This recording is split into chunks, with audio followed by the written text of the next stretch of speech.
নতুন একটি ভ্যানিলা ফ্লেভারের ফ্লোরাল কেক তৈরি করছি। আশা করি ভিডিওটি আপনাদের অনেক ভালো লাগবে। আসসালামু আলাইকুম এভরিওয়ান। কাছে বা দূরে, দেশে বা দেশের বাইরে যে যেখান থেকে ভিডিওটি দেখছেন, আশা করি সবাই আল্লাহর অশেষ রহমতে অনেক অনেক ভালো আছেন ও সুস্থ আছেন। ডেকোরেশন করছি একটি ভ্যানিলা ফ্লেভারের কেক। কেকটি আমি ফার্স্টে ক্রাম কোটিং করে রেখেছিলাম।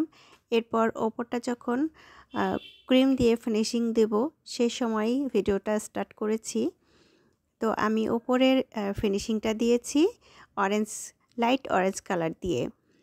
তো এখানে অরেঞ্জ কালার দিয়ে ফিনিশিং দেওয়ার পরে ওপরে কয়েকটা রোজ তৈরি করে নিচ্ছি।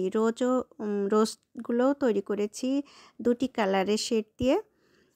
তো এখানে হোয়াইট কালার আছে আর একটা পেঁয়াজ কালার, এই দুইটি কালারের শেড দিয়ে গোলাপগুলো আসলে মাশাআল্লাহ অনেক সুন্দর লাগছিল।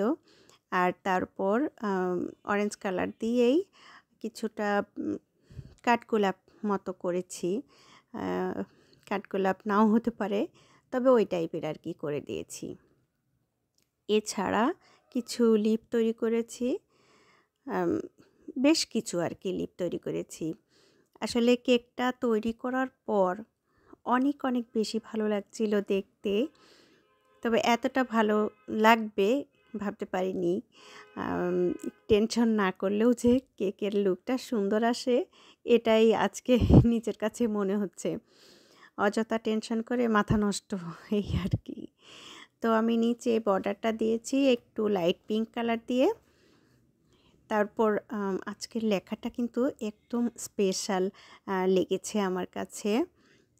একটু ভিন্ন টাইপের হয়েছে লেখাটা, আপনারাও দেখলে বুঝতে পারবেন।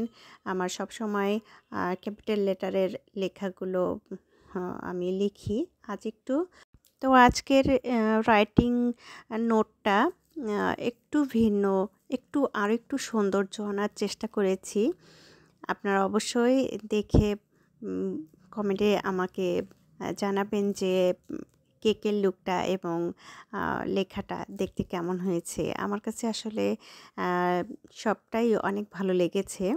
একটু ভিন্ন ধরনের, ভিন্ন কালারের কেক ডেকোরেশন হয়েছে আমার যেন মনে হচ্ছে। তো ভিডিওটি ভালো লাগলে প্লিজ একটি লাইক, কমেন্ট ও শেয়ার করে দিবেন। যারা ফেসবুক থেকে দেখছেন তারা অবশ্যই আমার সাথেই আছেন সব সময়। আর যারা কিনা ইউটিউব চ্যানেল থেকে দেখছেন তারা প্লিজ আমার চ্যানেলটি সাবস্ক্রাইব করে দিবেন। আর ভিডিওটি যদি ভালো লেগে থাকে তাহলে একটি লাইক দিবেন আর পাশে থাকা অল নোটিফিকেশন অন করে দিবেন। তো আজ এ পর্যন্ত, আল্লাহ হাফেজ।